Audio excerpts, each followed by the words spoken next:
Ukajon, shularni qarzga yozib qo'ying, iltimos.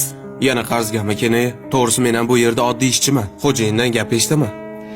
Xo'jayinim hali oylik olmagandilar. Jo'natishlari bilan darrov olib chiqib berardim. Bilasiz-ku, musofirdalar. Ukangizni ham topishi yaxshi-ku. Ukangizdan so'rab ko'ring. Endi hammani o'zini ro'zg'ori bor, ukajon. Sizdan iltimos. Abdulla bilan dadamga aytib yurmang. Ishondim sizga. Pul jo'natishlari bilan berib ketaman. Xo'p, kenaya. Rahmat. Sardor. Assalomu alaykum dada. Va alaykum assalom. Qizimga qancha qarzi bor? Yo'q, qarzi yo'q. Aldama, hammasini eshitdim. Qani, hisobla. Ha, o'g'lim. Dada, keling. Qalay, zo'rmi? Ha, zo'r. Kimga bu? Ishxonamiz xo'jayiniga. Texnikalarni ham zo'rdan oldim. Endi shunaqa tez-tez yo'qlab turmasa bo'lmaydi. Opang Dildoradan ham xabar olib turibsanmi? Opa nima kamchiligingiz bor deb so'rading.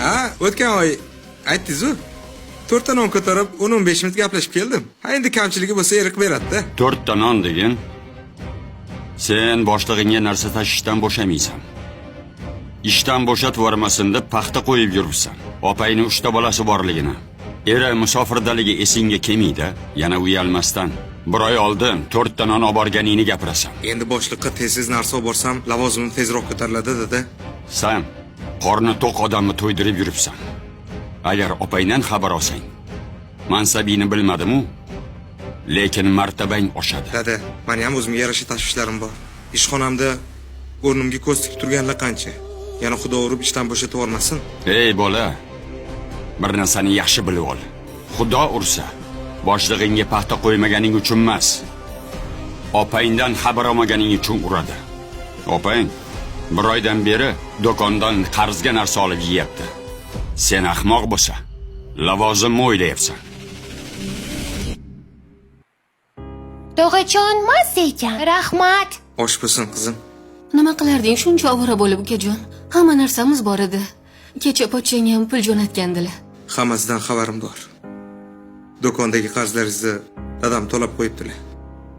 Shu paytgacha xabar olmaganim uchun meni kechiring. Bundan keyin har doim yoningizda bo'laman. Nima kamchiligingiz bo'lsa faqat tortmay opajon, iltimos. Boringga shukr, uka. Qarang, siz yaxshi ko'radigan Nasiba ona o'rnlaridan olib keldim. Menga solmadingiz-ku? Gap bilan bo'lib, hayolimdan ko'tarilibdi. Hozir solib beraman-ki. O'zingning ishlaring yaxshimi? Kelin yaxshimi? Rahmat.